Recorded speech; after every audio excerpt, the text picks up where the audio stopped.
कलयुग में पति पत्नी अक्सर एक दूसरे से असंतुष्ट क्यों रहते हैं?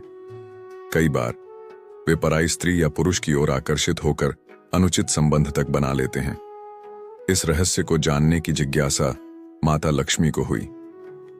एक दिन उन्होंने भगवान विष्णु से पूछा, प्रभु, ऐसा कौन सा श्राप है जो विवाहित जीवन में कलह, धोखे और असंतोष का कारण बनता है? भगवान विष्णु ने इस प्रश्न का उत्तर एक कथा के माध्यम से दिया। पुराने समय की बात है। एक नगर में पुनीत नामक एक युवक रहता था। वह अत्यंत सुंदर और आकर्षक था, जिसके कारण कई स्त्रियां उसकी ओर खींची चली आती थीं।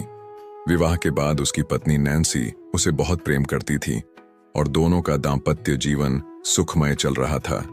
लेकिन एक दिन पुनीत एक भयानक दुर्घटना का शिकार हो गया, जिससे उसका चेहरा बुरी तरह खराब हो गया।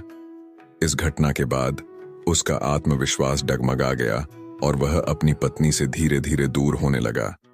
अब उसे अपनी पत्नी में पहले जैसी रुचि नहीं रही और वह अन्य स्त्रियों की ओर आकर्षित होने लगा। धीरे धीरे अपनी इच्छाओं को पूरा करने के लिए उसने कई स्त्रियों और वेश्याओं से संबंध बना लिए। उसका धन इसी भोग विलास में नष्ट होने लगा। उसकी यह लत इतनी बढ़ गई कि उसने अपनी पत्नी को भी नजरअंदाज करना शुरू कर दिया। कुछ समय बाद उसकी पत्नी नैन्सी मायके से वापस लौटी तो उसने पुनीत को एक वेश्या के साथ देख लिया। यह देखकर उसका दिल टूट गया और उनके वैवाहिक जीवन में गहरी दरार आ गई।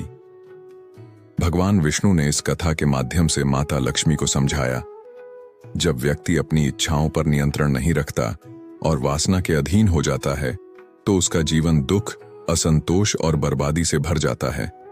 विवाहित जीवन में कलह और धोखे का मुख्य कारण यह है कि लोग अपने मन पर संयम नहीं रख पाते और क्षणिक सुख के पीछे अपने रिश्तों को दांव पर लगा देते हैं। इसलिए जो व्यक्ति अपने विवाहित जीवन को सुखी बनाना चाहता है, उसे अपने मन और इच्छाओं पर नियंत्रण रखना आवश्यक है।